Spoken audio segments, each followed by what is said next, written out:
Okay, guys. Here's the final session of our course. It's on epistemology and epistemology of belief, basically.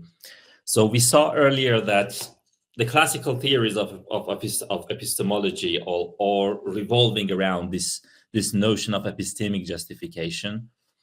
Let me change this new person to, okay. So we saw earlier that all of the theory, that most of the classical theories of our epistemology are revolving around justification. What is considered as some sort of justification? What are the theories of justification? What sort of reasons are assumed to be a good justification for our beliefs to be the case? In a way, these theories could be translated into some theories of rationality, like how human beings can create beliefs, can make beliefs rationally, can have this belief in a rational way. So that was basically classical theories of epistemology. Right now, it has been highly evolved into and basically turned into many other things.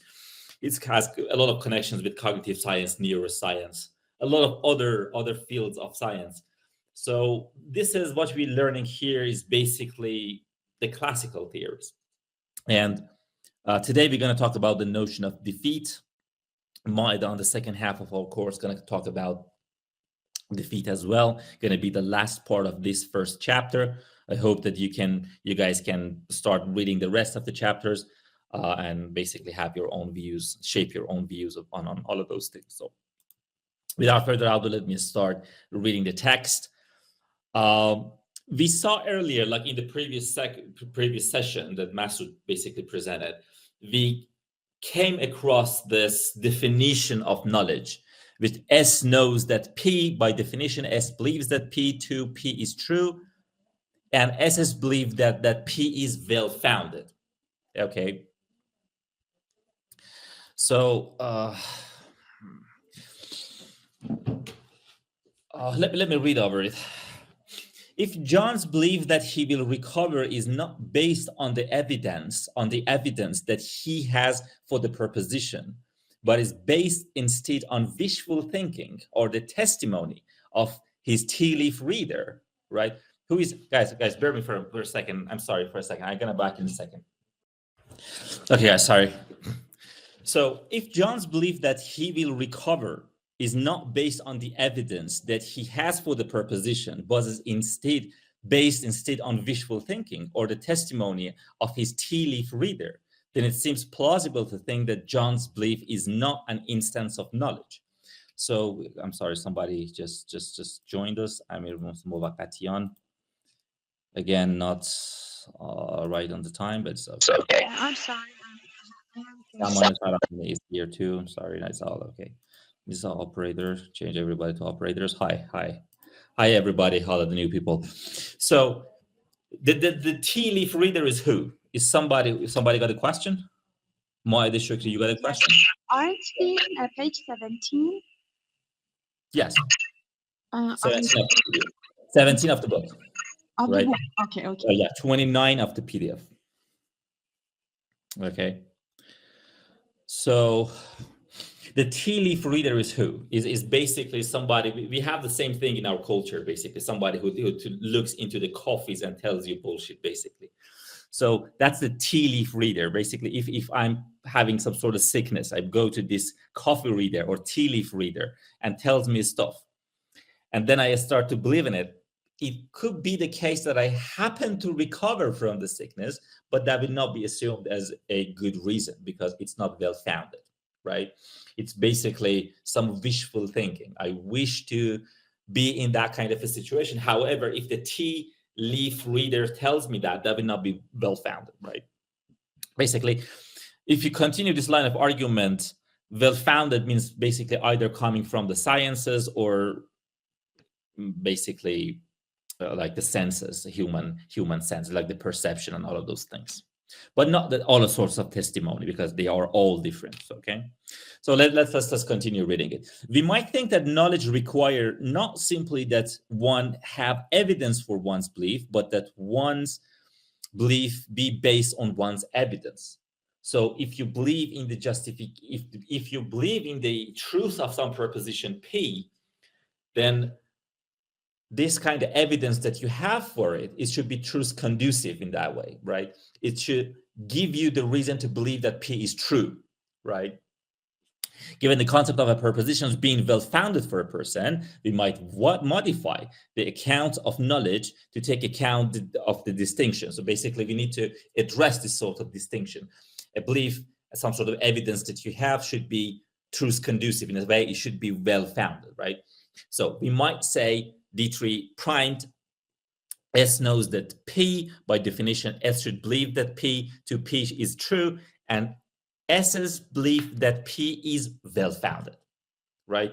So in a way, this last clause could be like the most controversial part according to the classical theories of justification. But you know, all of the theories across the board are controversial in that sense because they are all about epistemic justification in that way. So you know that we have a very famous epistemologist in our country, Hamid Vahid, who is the head of philosophy department in IPM, Institute of Physics and Mathematics. He basically has a book on epistemic justification. All of his papers, many of his papers on this notion of epistemic justification. So on this view, S is knowing that P requires not simply that P is justified for S. It's not enough, right? Just mere justification is not enough. It is also requires that P believes that P on the basis of evidence that supports P, right? It should be well-founded. Such a view seems plausible, according to who? Okay, so, okay, Masoud, would you please start reading the first sentences of the next subsection, please? Okay, yes. From one on this view, I have to read, or from justification, evidence, and defeat? Yeah, from the justification, evidence, and defeat. Yes. Okay. Whether a belief is justified and the degree to which it is justified is often, if not always, a function of the evidence one has for it. Mm-hmm. Whether evidence is justified. Okay, one might think of a person's evidence at a certain time as consisting in all the information or data he has at that time. It is widely and commonly held that sense perception, memory, introspection, and reason are sources of evidence. Okay, stop here, please. Stop here. Just give me what does this first sentence mean? It would say it's a function of the evidence one has for it. What does that mean? Function of evidence. I don't know. Basically, we have the same. It's very common even in Persian to say that. It is what evidence is for. Evidence is used to have justification. I need something more. Would you like to give me some examples? What does that mean? I mean, when we say whether a belief is justified and the degree to which it is justified is often, if not always, a function of evidence one has for it. I think the part of my presentation. Yeah, it is. It is a part of your presentation. Yes, you're going to present it as well. So we can talk about other parts of the book if it is here presentation. Yeah, the thing is that this chapter will be finished. Right, this is going to be the last, and then the next part will be on get your problem. That's a big part. Big leap. So better to stay on here. But I don't see the real problem because we can read over it. Moed is not going to read over it. She's going to present this stuff in here. So I don't think that's going to be a huge problem. So Okay. I think actually this is better that we read some parts of it and then Moed will present the whole thing. So it's okay to me. So would you like to tell me what does that sentence mean? I don't know. Maybe someone else can. Okay, Movakatian.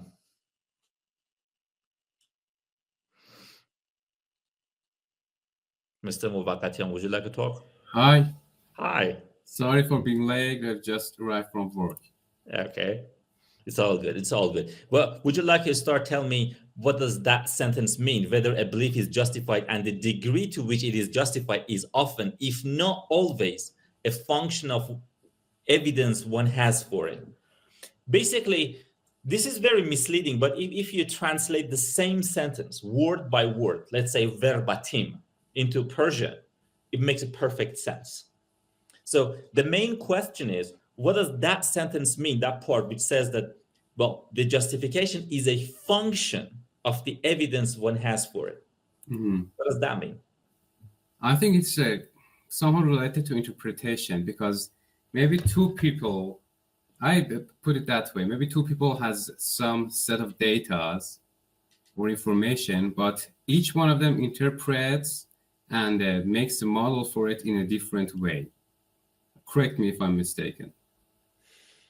That was I don't believe that you are to the point. I mean, you are dancing around it, but you are not. It says it's the function of evidences. Okay. Okay. I want to pin down the word function, and I think the author has a purpose to writing it, because it could, he could say that the representation of evidence or something.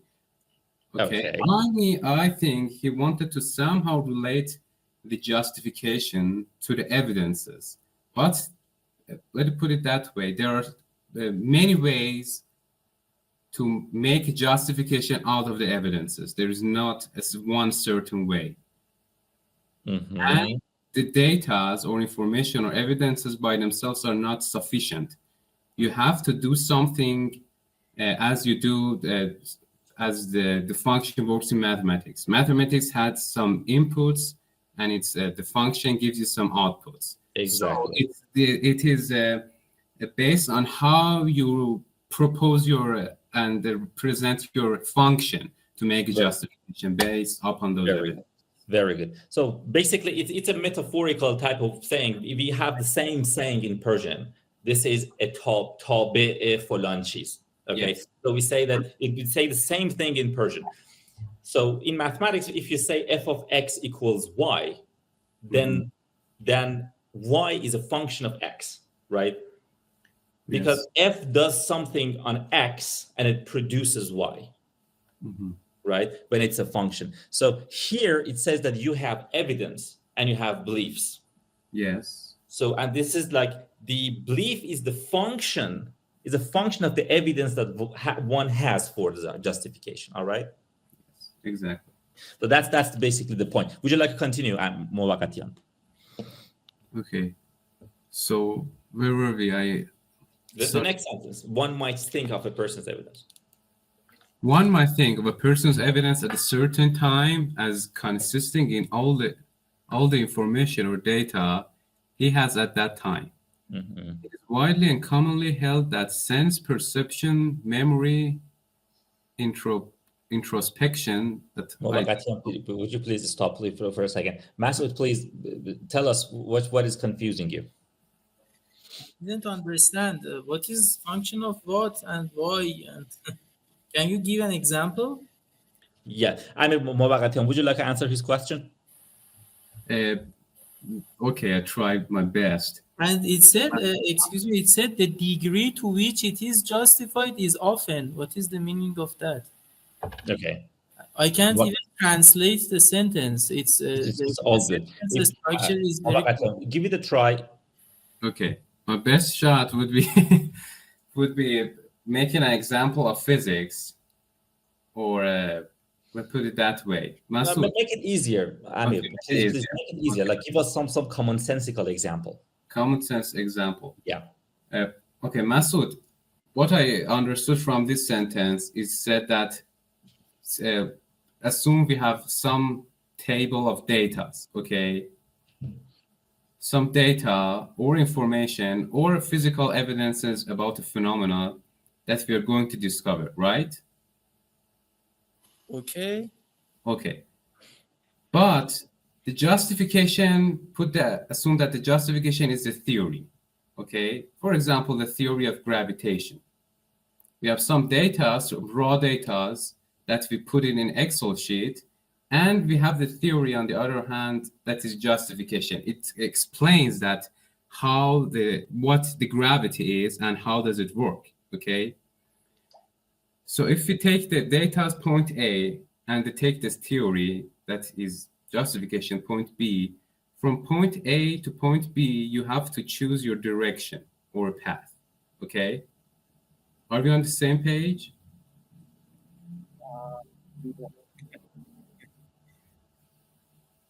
Masu, say it out loud. If you're not following him, just tell us.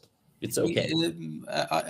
I think it's better if I just understand the sentence structure, because okay. I don't know what is the verb, what is the adjective. Okay, so let me give it a try.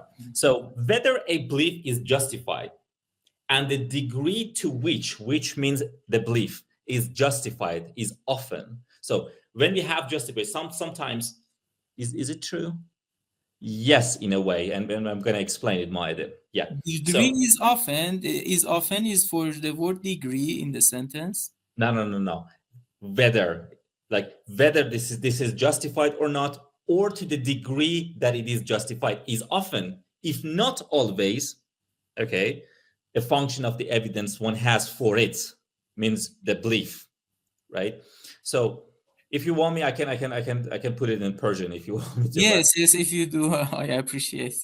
این که یک باور موجه است یا نه و درجه‌ای که تا آن حد باور موجه است یعنی درجه توجیه باور، اگر نه همیشه عمدتاً تابعی است از شواهدی که ما برای آن باور داریم. Is that clear? Okay.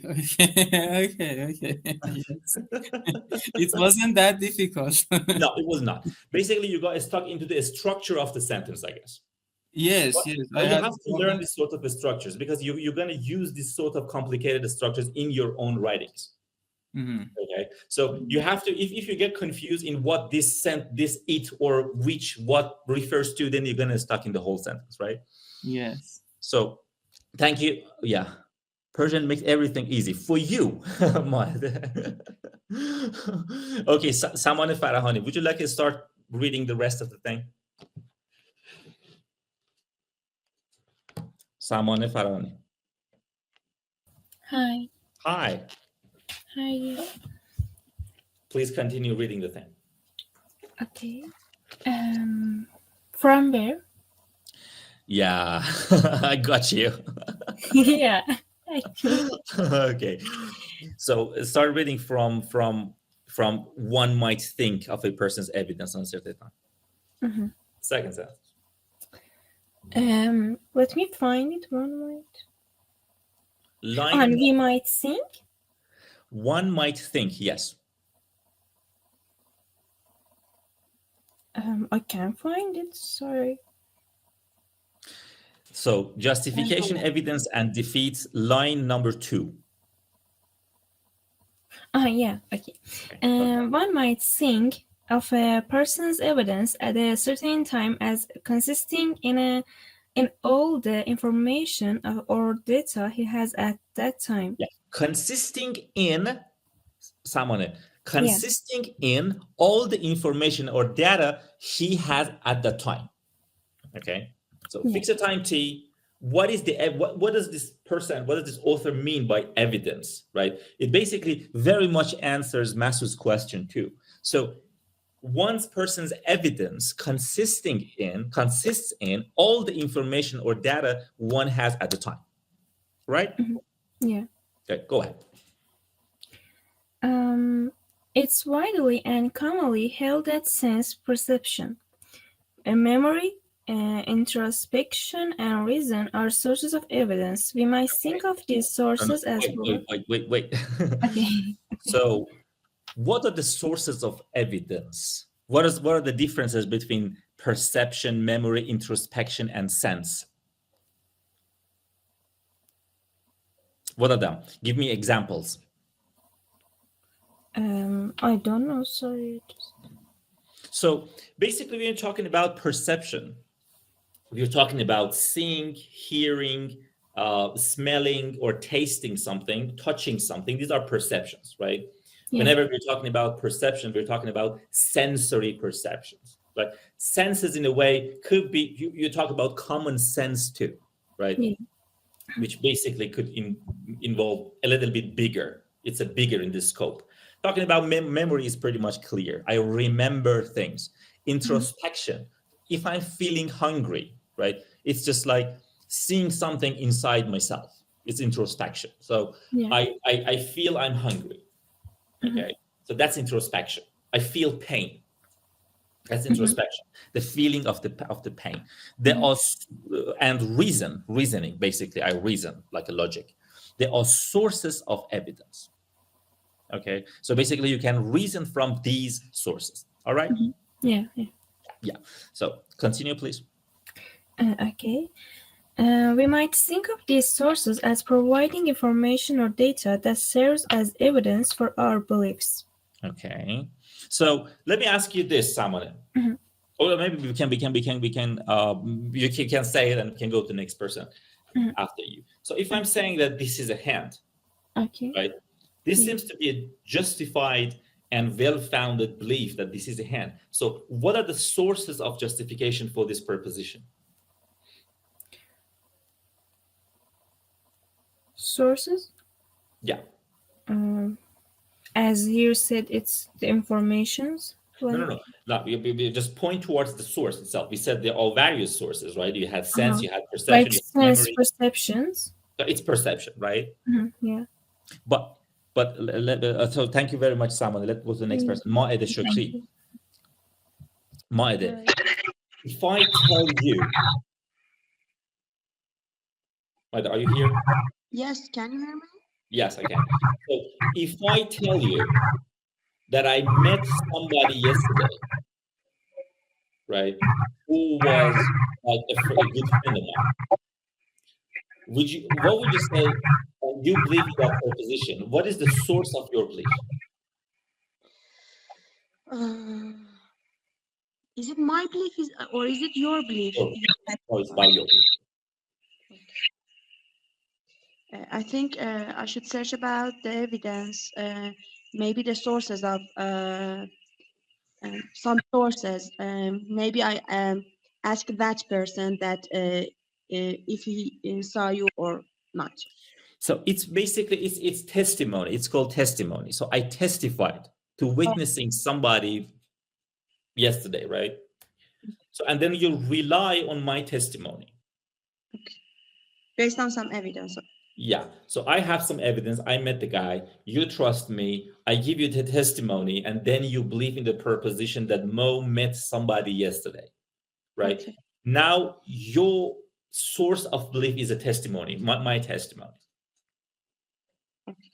So right. Testimony, some other sources for believing. Yeah, it could be, I don't know, it could be considered as some sort of sense, because it's a complicated, it's a mixture of many things. You first hear it, or I give it to you, I write it to you, and then you trust on it. So it's a mixture of those things. So it contains basically, it's basically a completely separate epistemological discussion.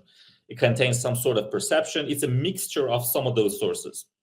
Okay. Yet the epistemologists basically, they have a different chapter, a full chapter on what testimony is all about. So Movaqqatian, would you like to talk? I think it can be categorized as a mixture of perception and judgment. And reason, basically. And reason. Yeah, because first you see it, right?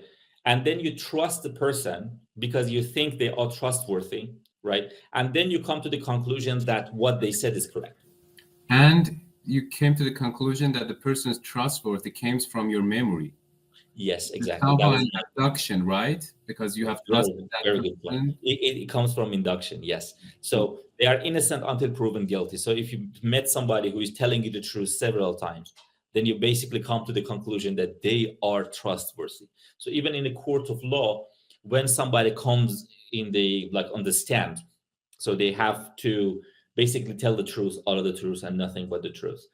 And then the jury gonna decide whether they are trustworthy, whether they are truthful or not, right? If they lie one time, then the whole trust gonna be destroyed. And they have this rule. They say falsus in uno, falsus in omnibus. And when somebody lied once, then they're going to be liar for all of the testimony going to be dismissed, all of it. Right? For clarification. Yeah. You remember that like a year ago, 1 year or two ago, this kind of massive Hollywood star, her name is, I can't remember. What was her name? It was just like Spacey. I'm sorry? Kevin Spacey? No. This couple, they were basically a Hollywood couple. One of them was Johnny Depp and Amber Heard. Oh, yeah. That's the person, Amber Heard. So it was a very famous trial. And then after the trial was finished, everybody around the world was talking about it. And then all of Amber Heard's testimony was thrown out the window because the jury found beyond reasonable doubt that she was lying in one case. So all of her testimony basically was dismissed, all of it. Yes. Quite tough. And she lost millions of dollars. So be careful with epistemology. Master Sajnejad, would you like to continue reading the thing, please? Okay, we might think of, you have to. Yes. We might think of these sources as providing information or data that serves as evidence for our beliefs. Okay? Mm-hmm. We might think that they provide evidence through such things as memory experiences, sense experiences, introspective experiences, and rational. What? Introspective experiences and rational intuitions. Okay. Mm-hmm. Such experience, it's talking about the sources of information, how we find information from different sources to use as evidence. Right. So the next one, you did very clear to me. I mean, yes. Such experiences, along with our justified beliefs, may be thought to constitute our evidence. Okay. I guess you had a stumbling on this sentence. You stumbled on this sentence. So let me read it again, this sentence. I'm sorry. Such experiences, along with our justified beliefs, may be thought to constitute our evidence. Mm-hmm. What does that mean? The experiences or the information that we get from these experiences are the constitution for our evidences. This is what creates or constitutes our evidence. This is thought to, right? This is thought to be such and such a thing. All right. Mm-hmm. So please continue, please. Thus, my evidence that there is a cup of coffee on the desk would include my sensory experiences, that I see the coffee and that I smell it. Okay. That I remember making the coffee and putting the cup there on the desk. And my justified belief that I almost always have a cup of coffee on the desk at this time of day. Mm-hmm. Okay, so the remembering is important too here, I think. Right. Very good, Masoud. Great. So, Mobagatian, would you like to give me another common sense experience just like this one? Just another common sense of. Yeah, common sense. Look, I really love this kind of examples that are very simple to understand. Okay, so it comes again from memory, perception, and induction. Yeah. Okay, let's put it that way. That I have to think about it. Give me some seconds. Give me a second to think. Right.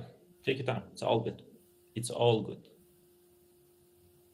Okay, it's somehow that, about people, or maybe this is a case that we forget something, or we forget to doing something that we have doing it regularly, and we are not aware of not doing that. For example, say there's a person who pays his bills on the 15th of a month each month. Okay. And by some accidents or chances, he forgot to do it in February, or now in January, actually. Okay. And after 2 days, maybe there's a message come from electricity company, reminding him that he will be cut off the electricity, and he may not believe that because he have doing it for many months, and he somehow, because one time forgot that, it got confused, excuse me. That's a very confusing example, dude. So let's go to the next person. Someone, would you like to give me a commonsensical example? Just make it as simple as possible. Suppose you're talking to a dummy, right? Somebody who doesn't know epistemology. You want to explain to them, you want to give them a commonsensical example, how these senses are basically a basis of your data, or let's say information about something. Give me a commonsensical example.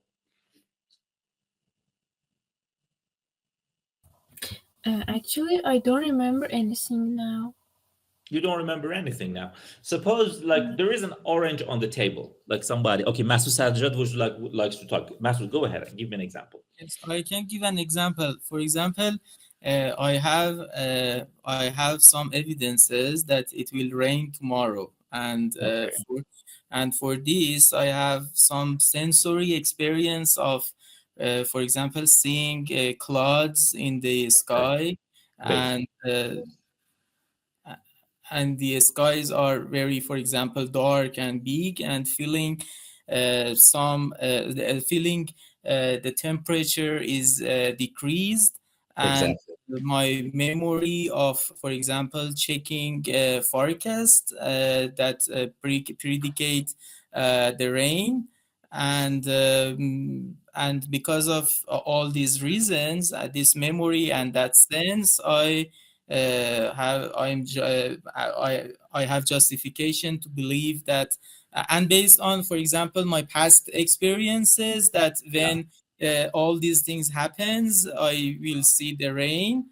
I justify that we will have rain tomorrow. Great. That was a great example. So just let's build on that example. I'm sitting right now somewhere in Isfahan, right? So I see the clouds are coming, right? So I kind of, this is some sensory experience, right? It's perception. I see the clouds right there. So I come to the conclusion that tomorrow is gonna rain. This is the belief. Tomorrow is raining. It's raining tomorrow. So it could be this proposition. I have a belief into the truth of this proposition. So there are various ways, as Masoud just said, to come to this conclusion. One of them is sensory experience. I see the clouds coming, right? The storm is coming. Tomorrow it's raining. Well, because the clouds coming, right? That's one way to come to this conclusion, or let's say to justify this kind of a belief. Second, I saw the news and the weatherman, the weather guy or lady, was talking about tomorrow gonna rain. So I'm gonna trust them. If you do, I'm gonna trust them, trust this testimony that experts supposedly are broadcasting and predicating the future.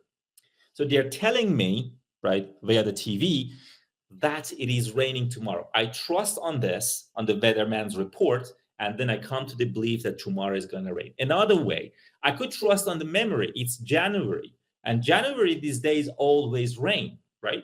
So I come to the conclusion that probably tomorrow is going to rain because of the induction. So there are various ways to come to this conclusion that tomorrow it is raining. So guys, just as one thing which is actually beyond the scope of this course, right? However, I think this is very, very important to note that usually, if not always, one source of knowledge will not be enough.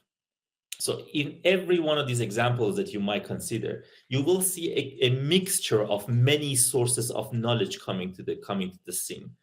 About the weatherman, about seeing the clouds come in. This is a case of inference, right? You're not seeing the rain, you're seeing the clouds, right? But from the clouds, you infer the belief that the truth, that the evidence that tomorrow is going to rain, right? So in all of these cases, you will see a mixture of various sources of knowledge coming together and constituting this kind of information for your belief.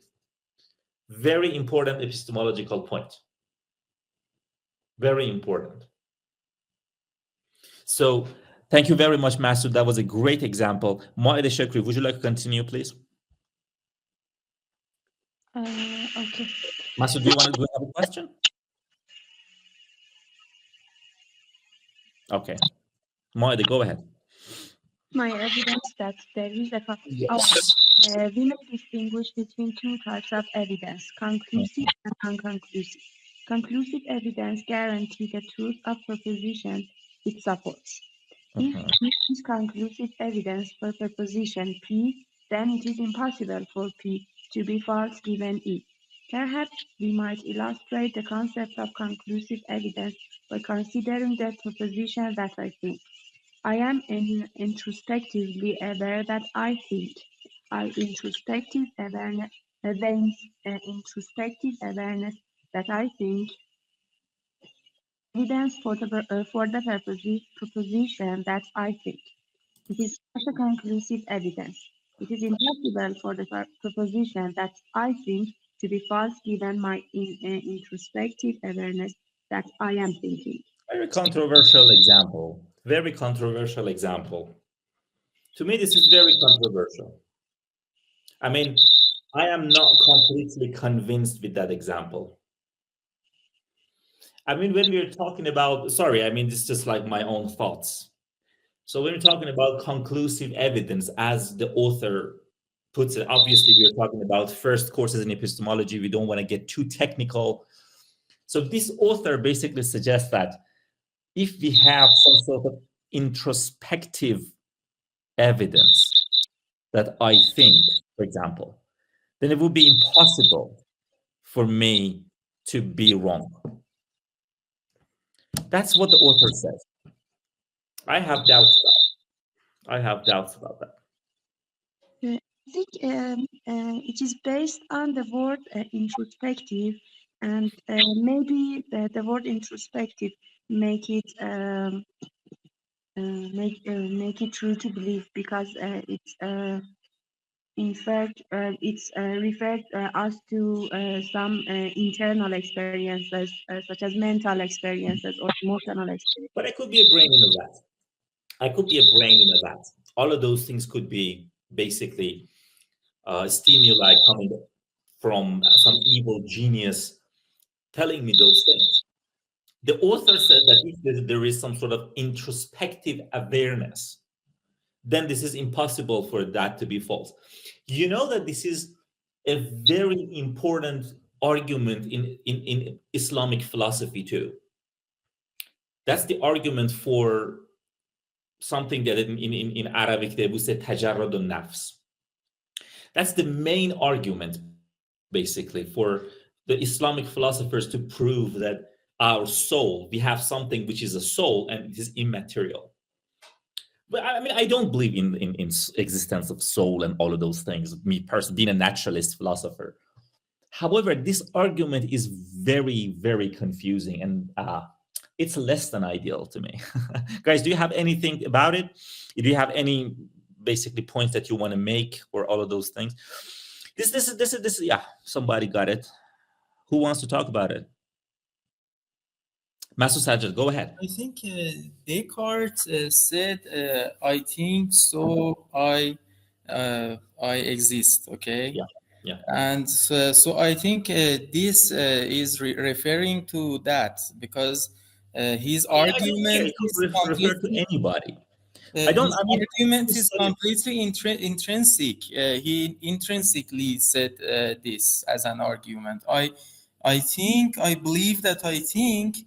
So it couldn't be false, and I exist. Why? Descartes said that. You have to ask Descartes. I honestly, I'm sorry, guys, but I don't give a damn if Descartes said that. Okay. It's 2000 and more already. Movakatian, go ahead. and Descartes proved the existence of God in that same book. He had 2 chapters in that book based on this kind of argument. Doesn't impress me. Okay. Doesn't impress me neither. Because I mean, I never saw an argument in philosophy that convinced me, basically. So, Movakatian, go ahead and tell me what you had a point. a lot to add. Descartes somehow did what we are exactly going to witch hunt it, and it is a justification. All of he did was justifying. Okay.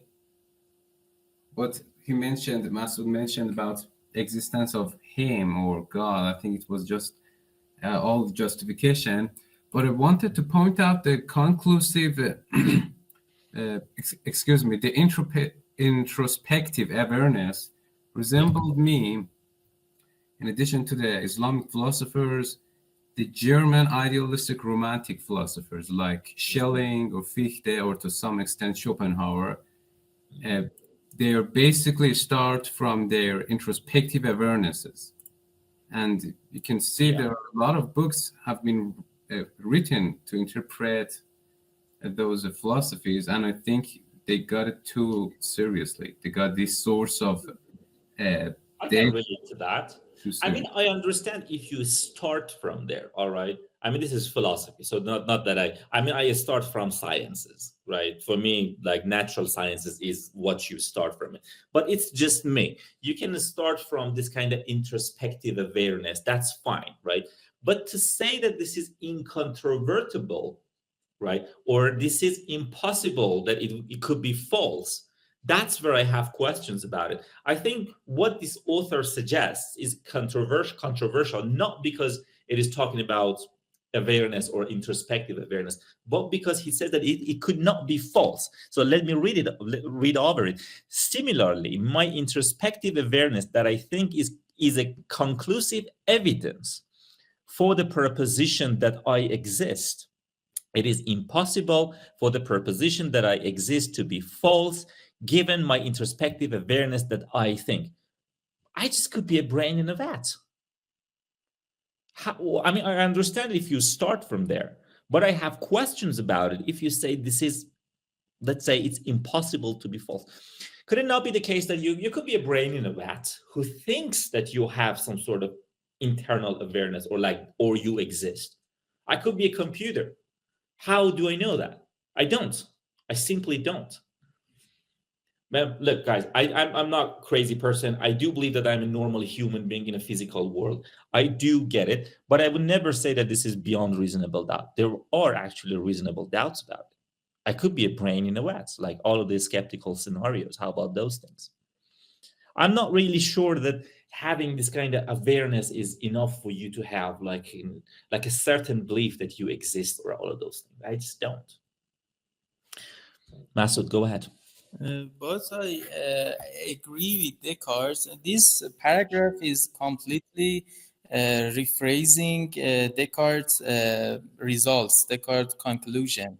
Yeah. He said also that I think is conclusive evidence for the proposition that I exist. He said the same thing. And the reason that Descartes had was there should be at least somebody to doubt. If you have doubts about the existence of yourself, at least there should be someone to have this doubt. It's not possible to have doubt when it is possible. It is possible. I could be a brain in a vat that has this kind of doubts. How about that? What? I could be a brain in a vat, right? Okay. Connected to a computer, that this computer is producing these doubts for me. It's possible. There is no self or person like Mo. Mo is just a computational byproduct of an evil genius producing me. Why not? Like Matrix movie. Like a Matrix movie or like a lot of other scenarios. It is just possible. The point that I'm trying to cross is that I do not believe, it's a good argument. It's a nice argument, right? However, it is not really a certain argument. It is controvertible. It's not beyond reasonable doubt. He said in his book, he said that maybe there is an evil that is putting this idea in my mind that I have doubt or I think. Maybe there is no mind. maybe it's just he says computer. that even if there is some evil that is doing this, still there should be me. There should be somebody that is cheated by evil, for example. I don't think so. I mean, if I just have this kind of illusion that I exist, like this illusion is being created. You have this illusion. An evil made this illusion in your mind, so there should be you. No, there shouldn't. That's the point. You have that illusion. This is what the card says. I don't think that this is like it shows beyond reasonable doubt that I exist in that sense. I don't think so. I think this is just like begging the claim, begging the result. So maybe we can agree to disagree. Okay. I don't believe that this is an argument, incontrovertible argument. I don't think so.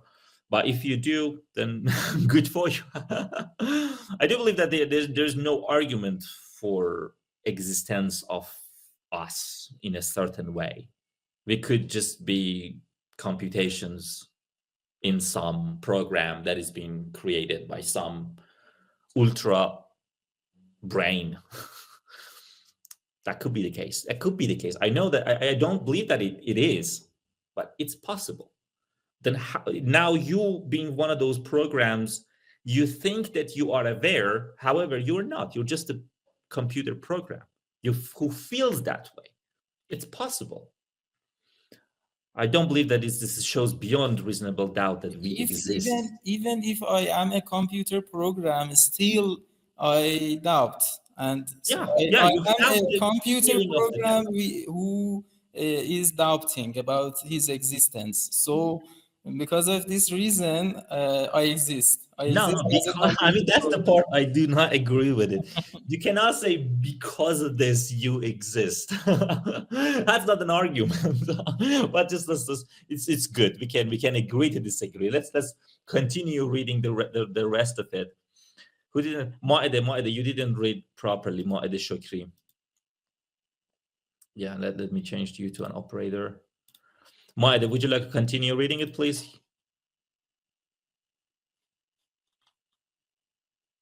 Moede was reading. Is Moede around? Moede, your hand, you raised your hand. Open your mic, please.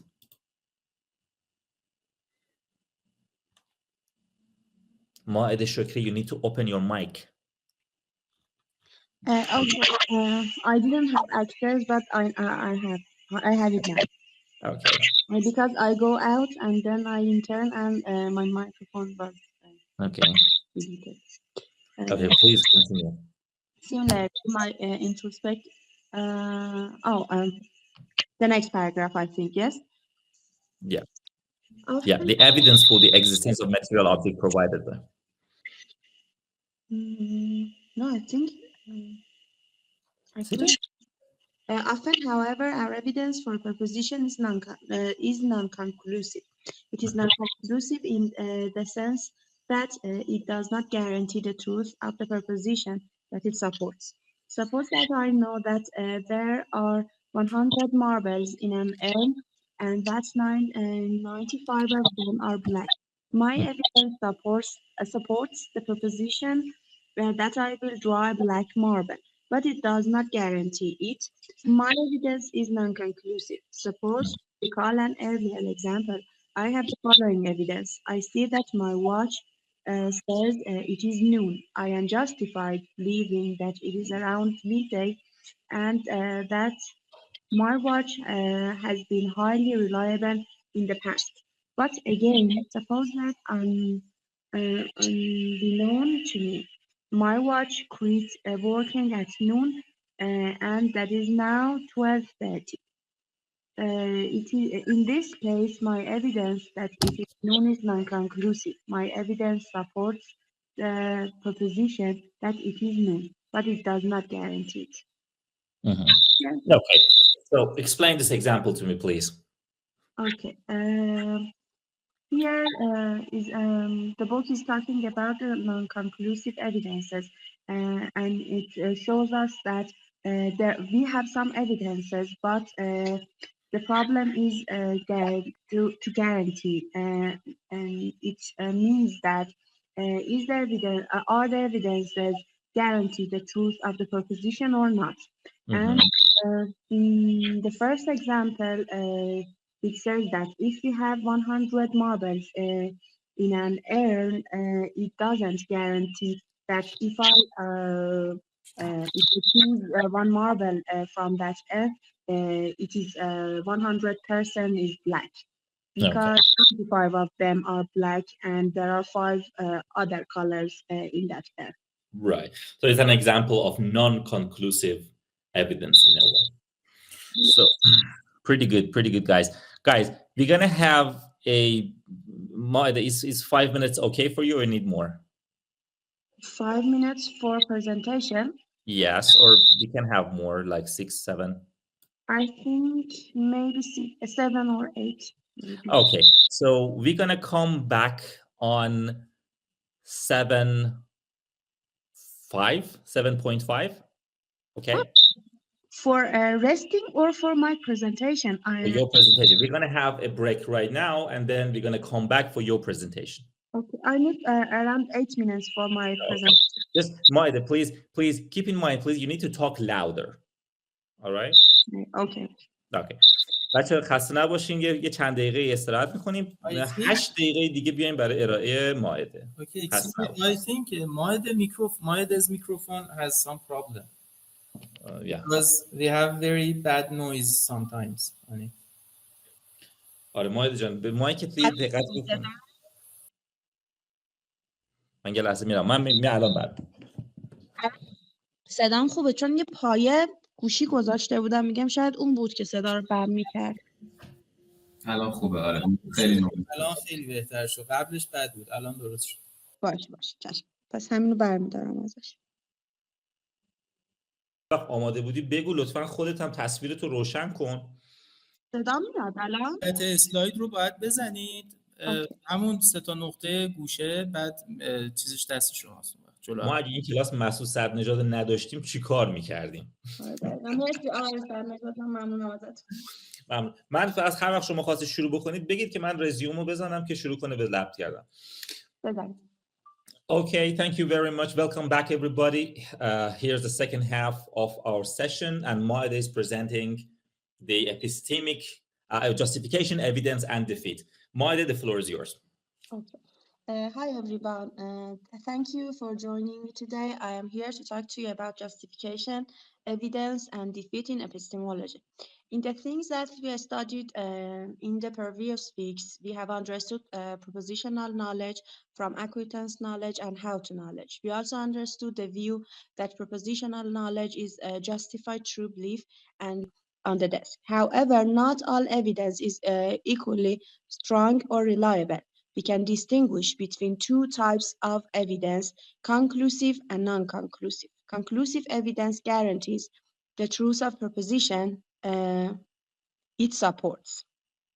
If E conclusive evidence for P, then it is impossible for P to be false given E. For example, I am introspectively aware that I think. I am sorry for this controversial example. This is conclusive evidence for the proposition that I think. It is impossible for me to be wrong about this. Similarly, my introspective awareness that I think is conclusive evidence for the proposition that I exist.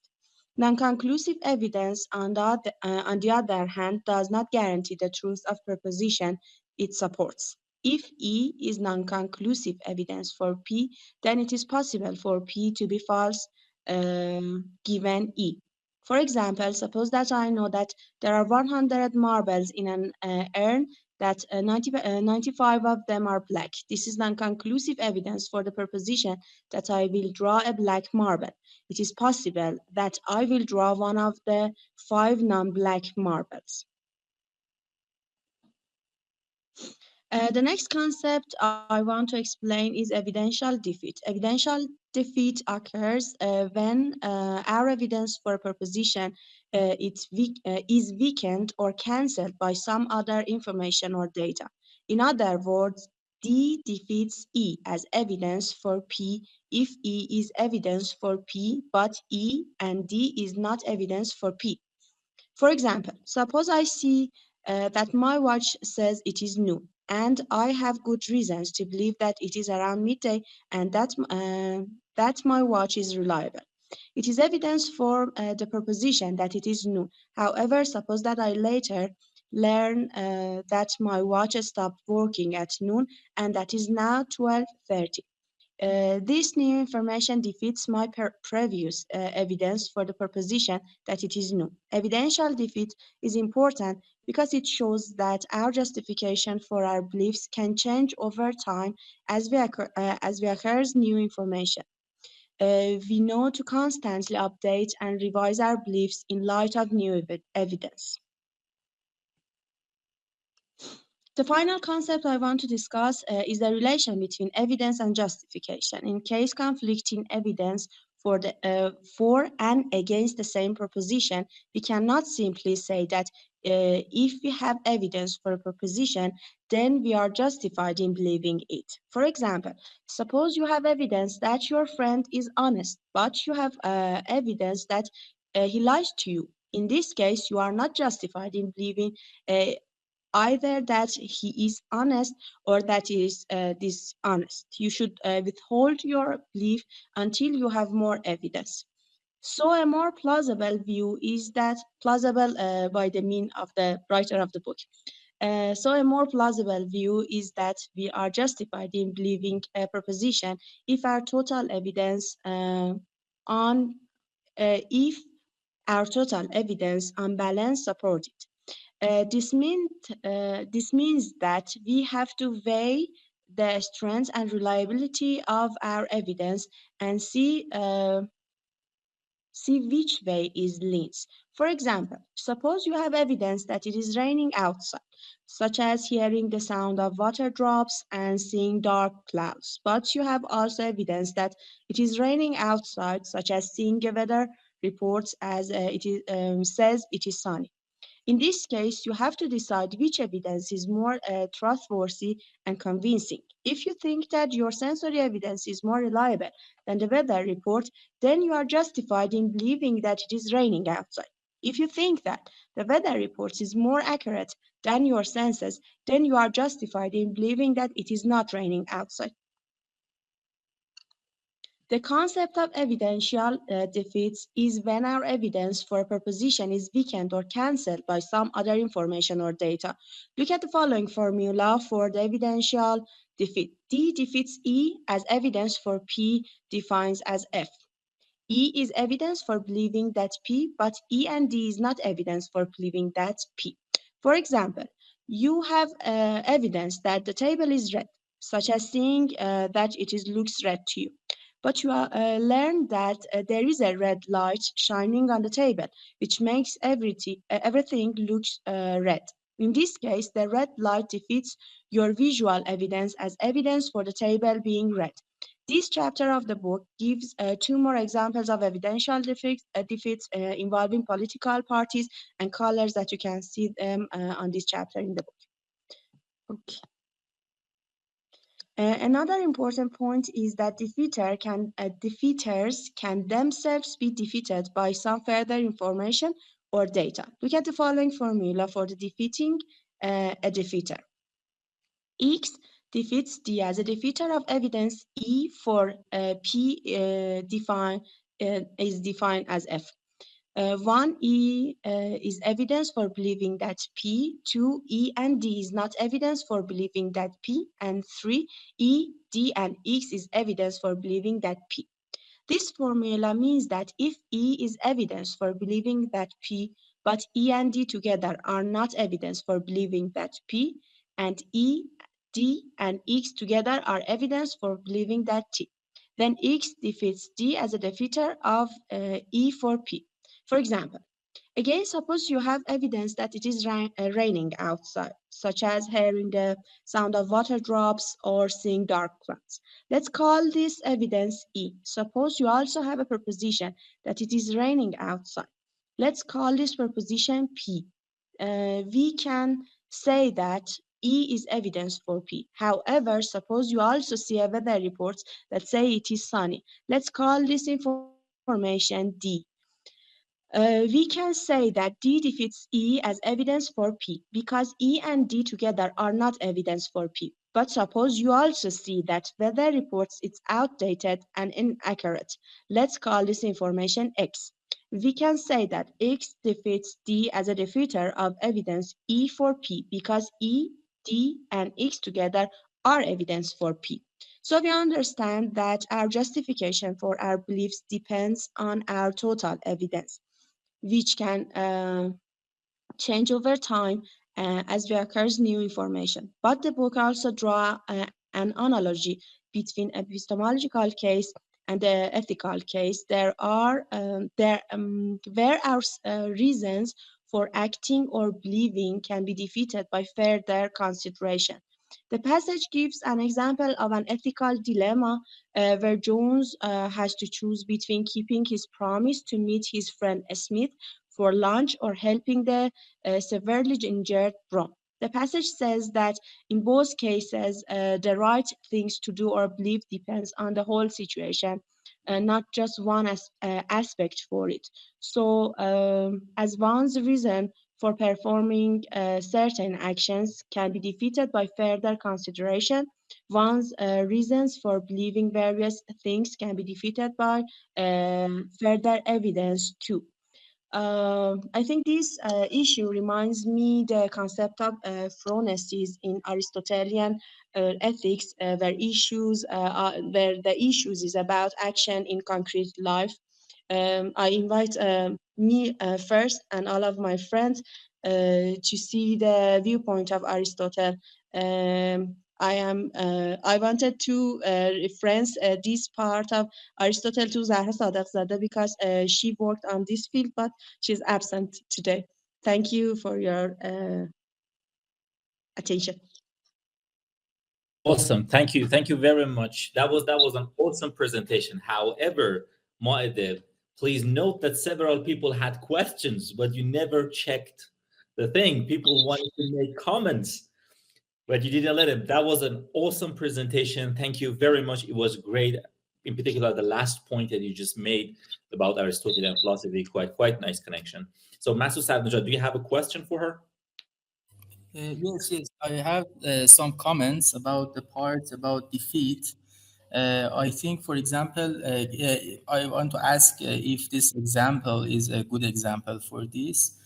For example, we have a glass full of tea, and there is a spoon in that glass, and we see that the spoon change its direction. It's not straightforward. I don't know what is the word. Glass. It is somehow broken. It looks broken in the spoon in the glass looks broken, and that's what we see. That's what our and have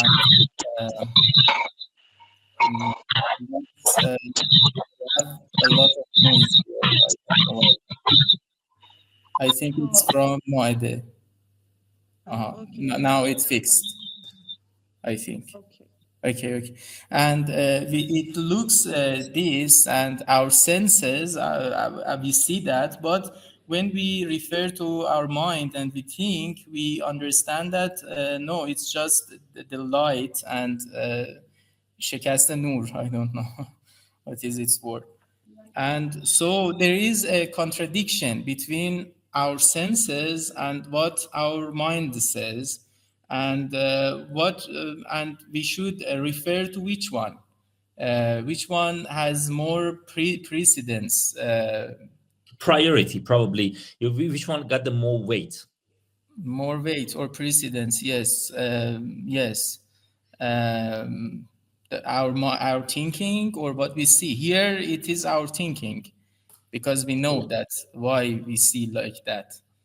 But sometimes it's not like this. We think something completely imaginary, and we don't see outside. We don't see around us, and our reasons looks completely logical. But if we look at outside world, it's very obvious that it's wrong. That's the point I wanted to say here.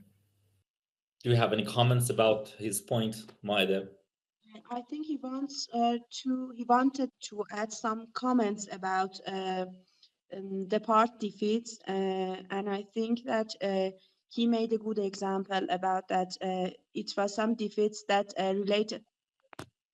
Can you listen my voice?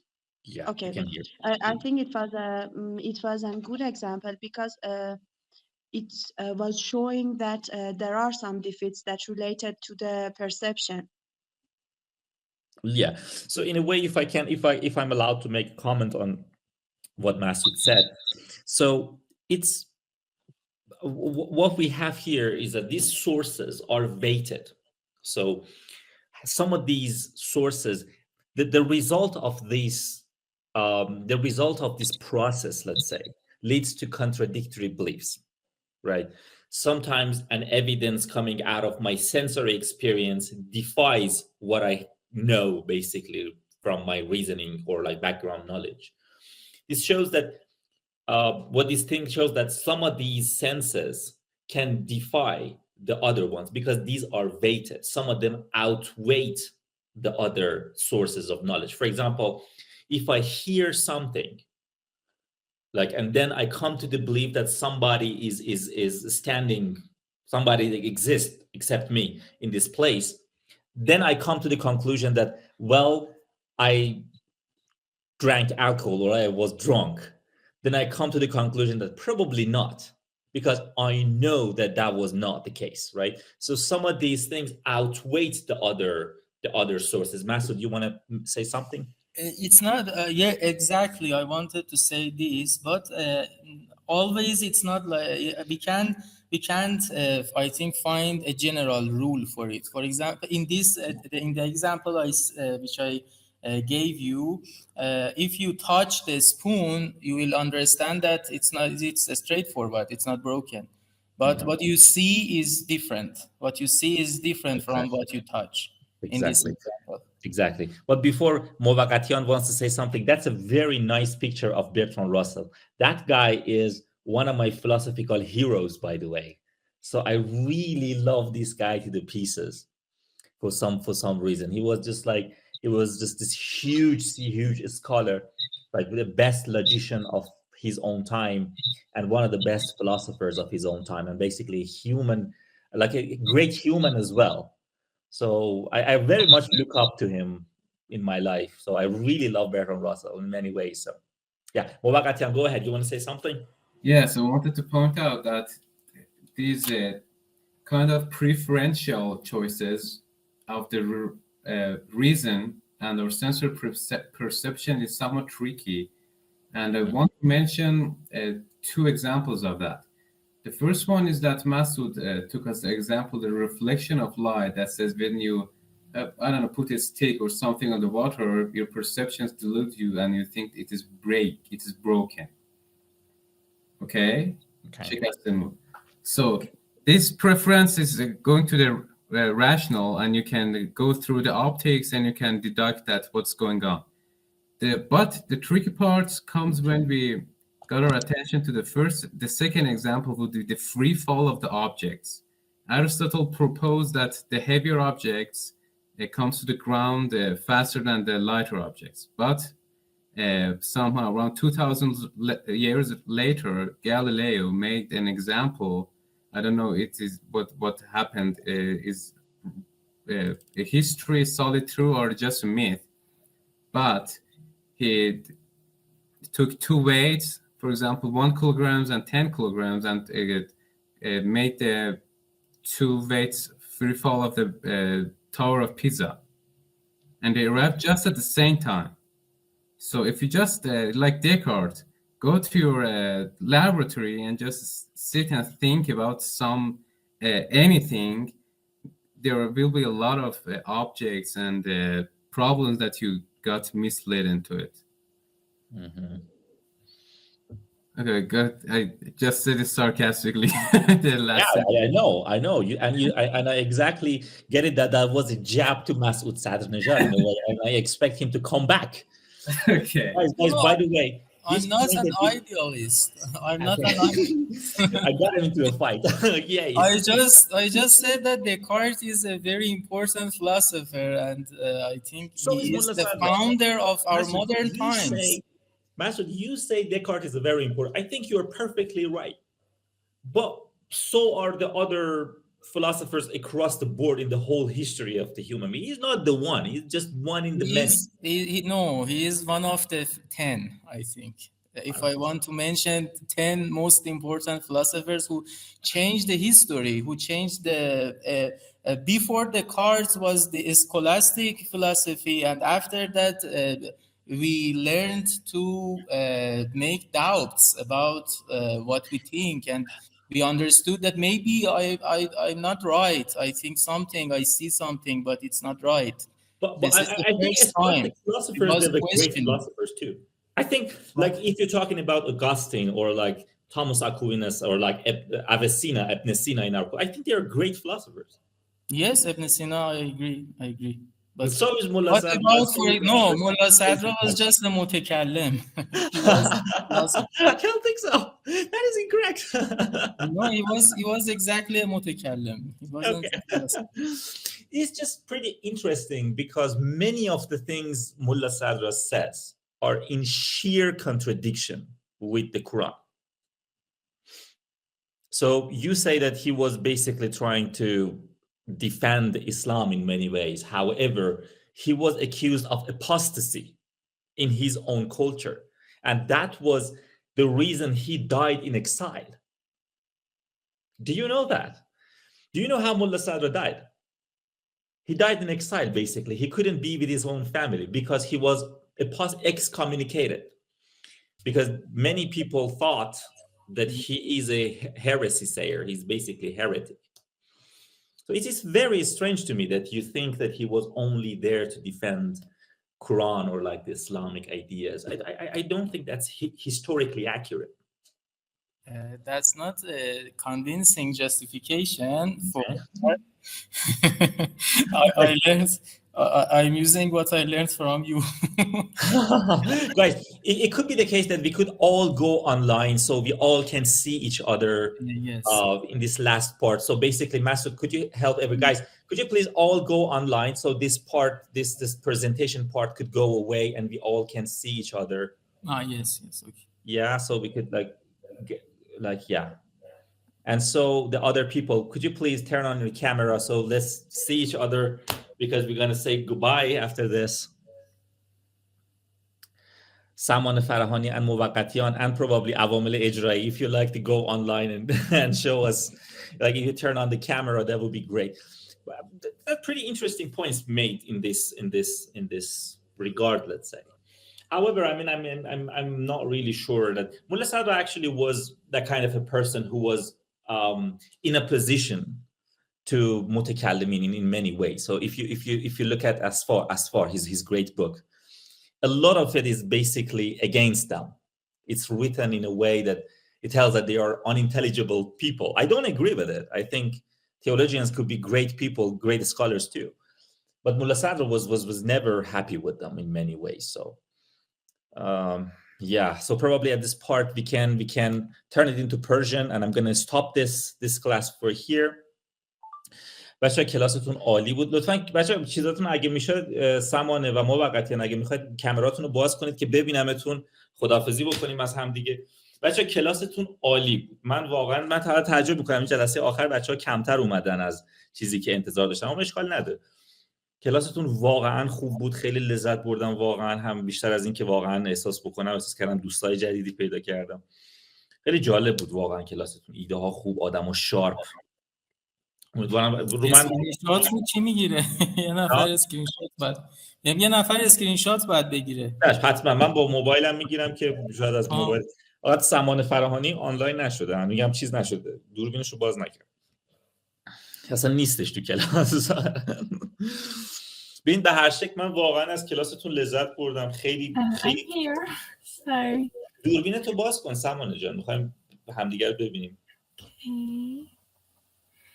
یکی میره و یکی میاد.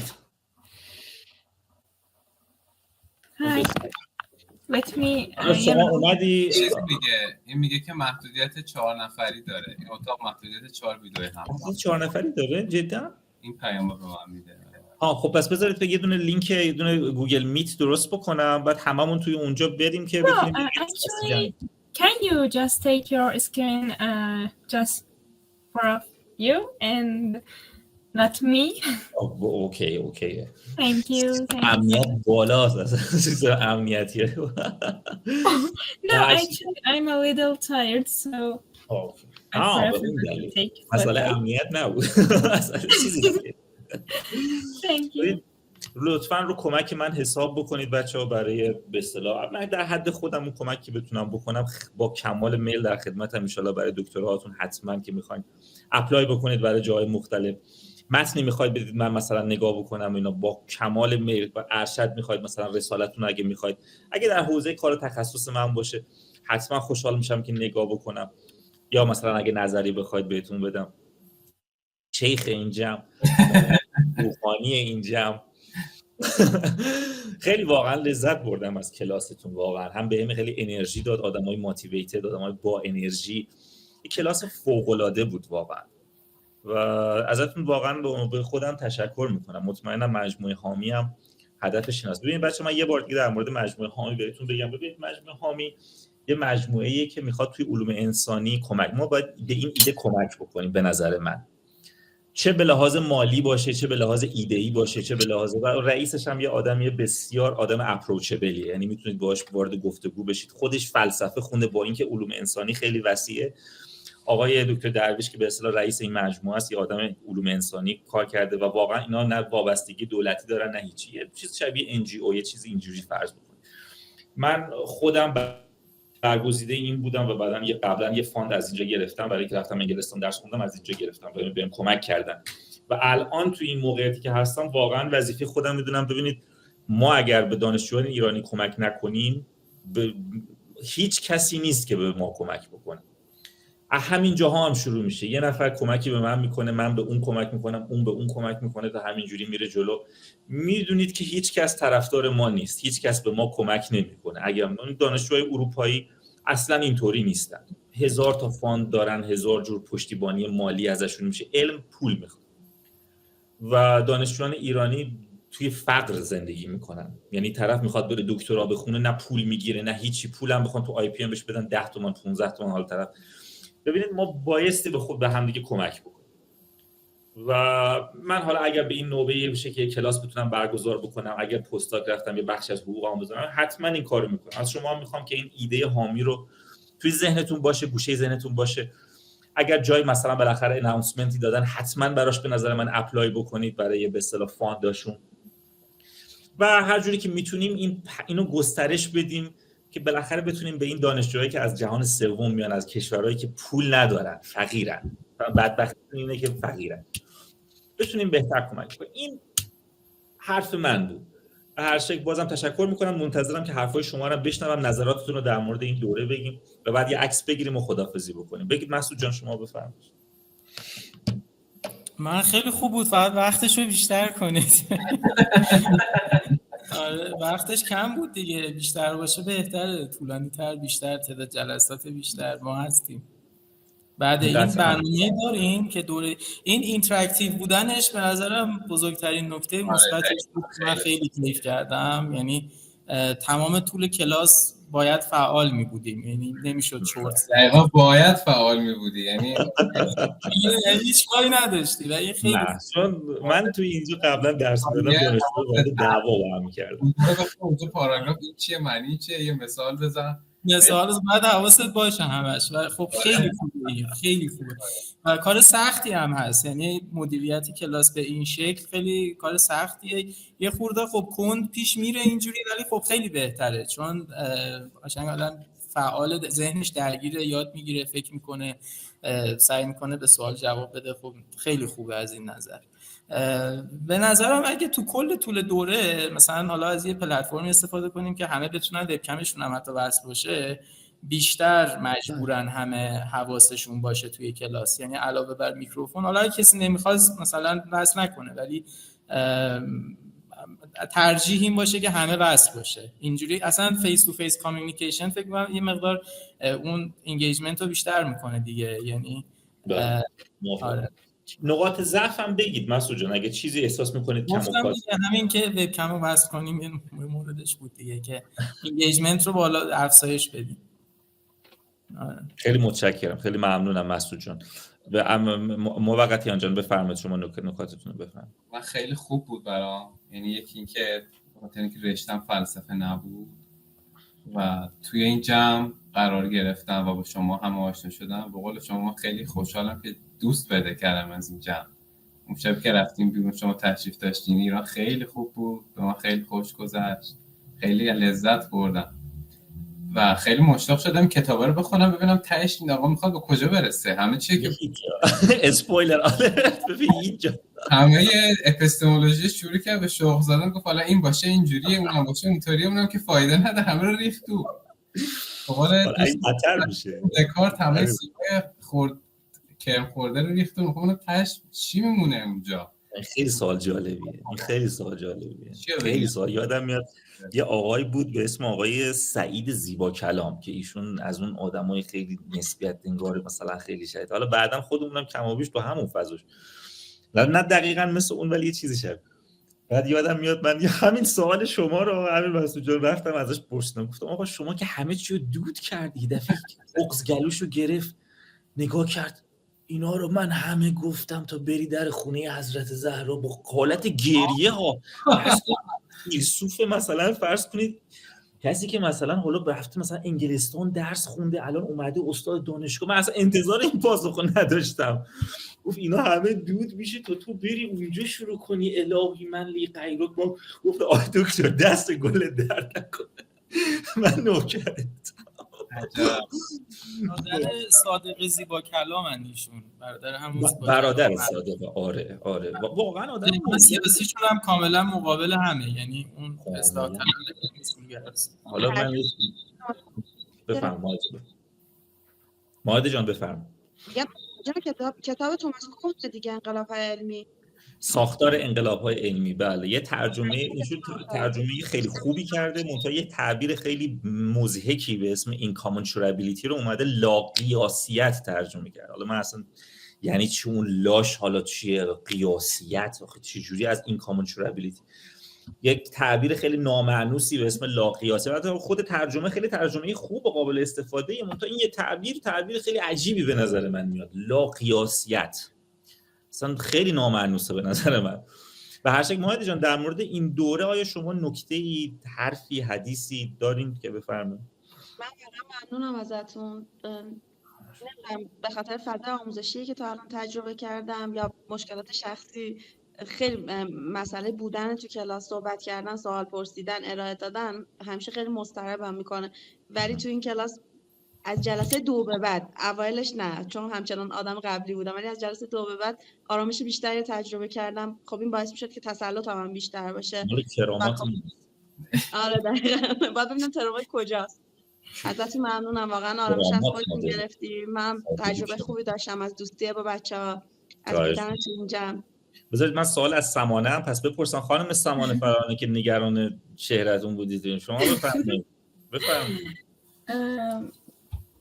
در واقع برای منم دوره خیلی دوره خوبی بود، در واقع از این جهت مخصوصا که میتونستیم فلسفه رو به زبان انگلیسی بخونیم. خیلی تجربه خوبی بود چون همیشه نگران این بودم که اگر که روزی من رفتم بعد اونجا با یک کلاسی مواجه شدم برای اولین بار که به زبان انگلیسی هستش، چه برخوردی میتونم داشته باشم، چجوری باش مواجه میشم و اصلا اینکه آیا میتونم چیزایی که اونجا قراره مثلا بگن رو متوجه بشم یا نه. به هر حال برای اولین بار من اصلا پرزنتیشن هایی که شما داشتید، خصوصا پرزنتیشن، حالا من دوست ندارم اینو بگم حالا چون میدونم شما خوب برداشت میکنید، خصوصا پرزنتیشن مسعود واقعا سورپرایزم کرد. یعنی اینقدر خوب بود، یعنی دقیق بود، از متن فراروی نداشت. با اینکه دیدم برخی از این بچه‌ها اصلا دانشجوی کلاسیک فلسفه نبودن. عجیب بود.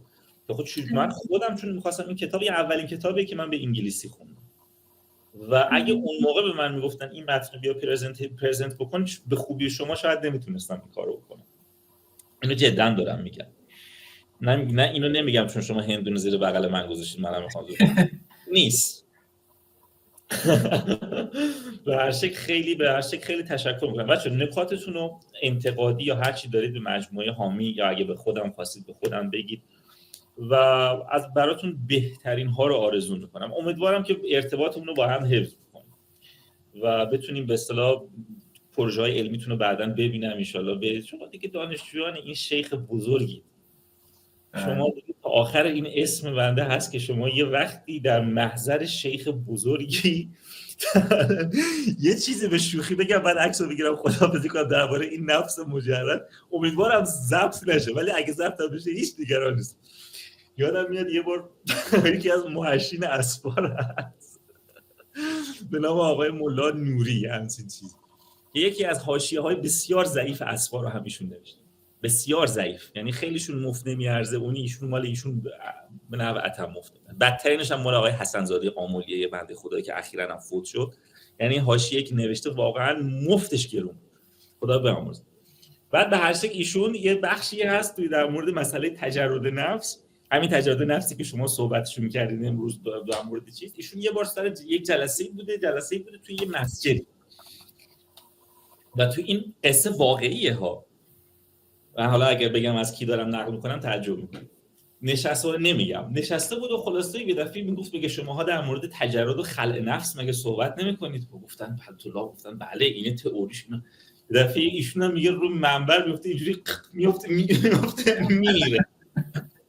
بعد یه دفعه طلاب میان شروع میکنن به داد و بیداد کردن که ای حاج آقا مرد و یه دفعه از تو مرگ نفسش در میاد میگه آها نفس دوباره. به اون موقعی که من اولین بار اینو دیدم با خودم گفتم عجب مرد الان که دارم فکر کنم یا حاج آقا خدا روزی تا میرسونه اینا رو در نیار. نشستی اینجوری برای ما فیلم در آوردی، تیارت برای ما در آوردی که چی بشه؟ یه عکس ازتون بگیرن آقا اینو نقل کنید، من هیچ نگرانم نیستم. این راویش هم معتبره. من اون حرفی که میزنم شاید تلخ باشه ولی دروغ نیست. اینم بدترین قسمتشه. اجازه بدید 3 2 1 دستتون رو میذارم تو همون گروهتون. انشالله که بچه‌ها بهتون خوش بگذره، انشالله بعد غروب خیلی خوبی داشته باشید. از صمیم قلب تشکر میکنم به خاطر این جلسات و شبتون هم بخیر. خیلی ممنون از شما که این وقتا گذاشتید، انقدر زحمت کشیدید. خواهش می‌کنم. من از طرف همه تو نکته دیگه هم ببخشید به ذهنم رسید الان که بگم. یکی این که یکی حالا جزء نکات مثبت این که لهجه و تسلط شما روی انگلیسی خیلی خوبه. یعنی من معلمای زبان واقعا هم دیدم کسی که یعنی حتی کسایی که شغل اصلیشون تدریس زبانه اینقدر لهجهشون خوب باشه و اینقدر با تسلط باشه. بخشی از کرامات ماست آقای مسعود صدرنژاد. شما باید چجوری اینقدر زبانتون رو چجوری اینقدر خوب کردین؟ ان شاءالله اونا مال جلسات خاص الخواص برادر من، اونا مال جلسات عمومی ما نیست. باید بیای مرید بشی. وقتی مرید شدی ان شاءالله به اندرونی ما که راه پیدا کردی تازه میفهمی.